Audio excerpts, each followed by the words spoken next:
Tom Dwan has been the epitome of variance with the most drastic upswings and downswings. However, his performance in event number 11, a $1,500 no-limit hold'em tournament, had a unique backstory that the World Series of Poker had never witnessed before. The end result was a memory for everyone that will be forever etched into the poker world. In fact, the moment created by Dwan may have had a larger historical impact on the game of poker than the main event that year. This is the remarkable tale of Tom Dwan, and by the end, you will know why it was the biggest game in poker history.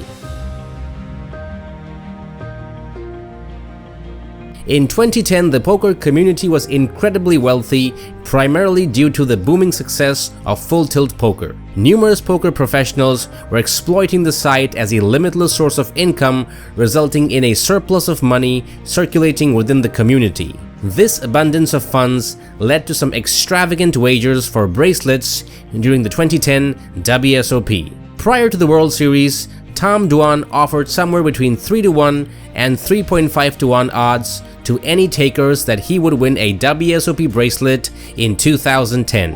On top of that, Tom had plenty of action on most money won and most cashes at the series. The exact amount he chose to gain from these wagers remains unknown, but estimates suggest it fell between $9 and $12 million.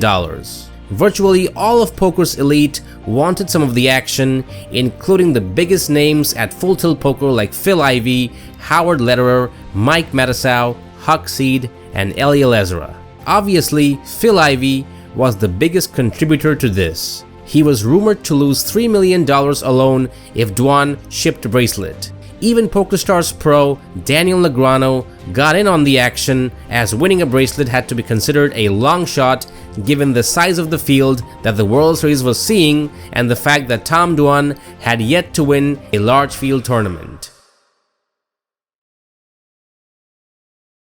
But in event number 11, the $1,500 buy-in no-limit hold'em tournament, Tom Dwan found himself with a ton of chips entering the final table of an event that fielded 2,563 players and a chance to make good on the side action, creating a huge whirlwind of interest that captured the attention of everyone in the game of poker. Many of poker's biggest names attended the final table not because they were cheering on one of their own, but because they had a tremendous amount of money riding on the result. For those who couldn't be present, there was a wave of enthusiastic individuals repeatedly refreshing their computer screens, eagerly trying to access the latest updates. Twitter was flooded with updates from the very full ESPN featured table, which was packed to the brim with standing room only spectators watching something truly magnificent unfold. While Tom Dwan was at the final table, there were numerous other events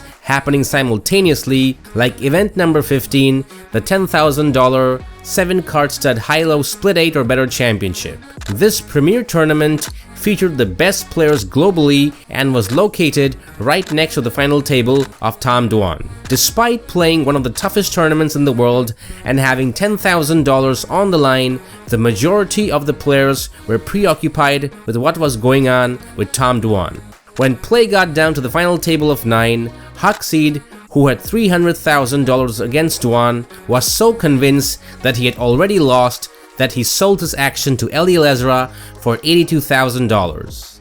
Ezra now had Huck's action and his original wager, which was $250,000 to Dwan's $750,000. When David Randall was eliminated by Simon Watt in third place, there was only one person standing in the way of Dwan becoming a WSOP bracelet winner and crippling the bankroll of countless poker players. But Simon Watt held on to a massive chip lead at the start of the heads-up play and in the end would force Tom Dwan into committing his last chips into the middle with a queen and a 6, while Watt tabled a pair of 9s. When the river card hit and the final hands were read, Tom Dwan was eliminated in second place and Simon Watt made countless players breathe again.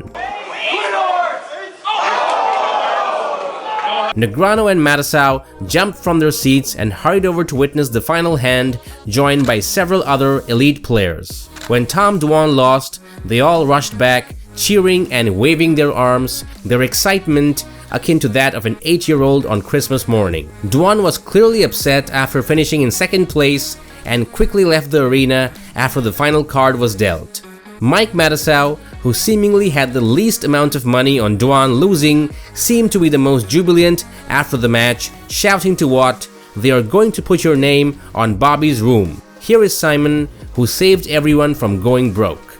Tom Dwan received a runner-up prize of $382,000, an amount that, while substantial, would have been overshadowed had he managed to eliminate just one more player and secure the victory.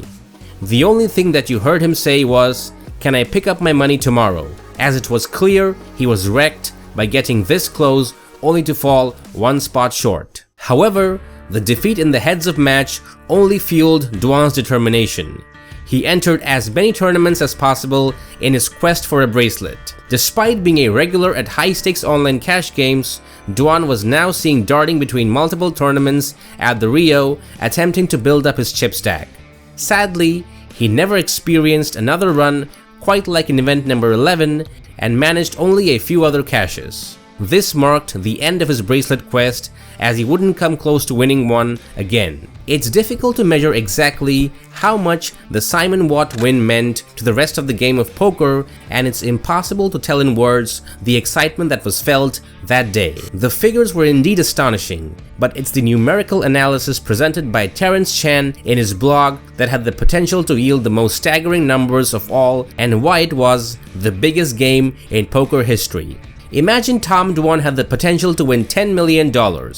Although this might not be the exact figure, it's likely very close. Let's make some rough estimations and see where it leads. After Tom was eliminated in the Stud 8, approximately 74% of the WSOP events remained. Assuming that each event offered an equal chance and assuming the 3-to-1 odds were accurate, Tom's initial chances of winning at the start of the WSOP was 25%. Consequently, if he failed to win while facing off against Simon in the heads-up match, his probability of still winning a bracelet was calculated as a resulting 18.5%. From that point on, his expected value equal to this much, amounting to minus $866,000. However, if he did secure the bracelet, he would collect the $10 million prize. In simpler terms, depending on the outcome of the heads-up match against Simon, the wager's value for Tom could either be plus 10 million or minus 866,000. Therefore,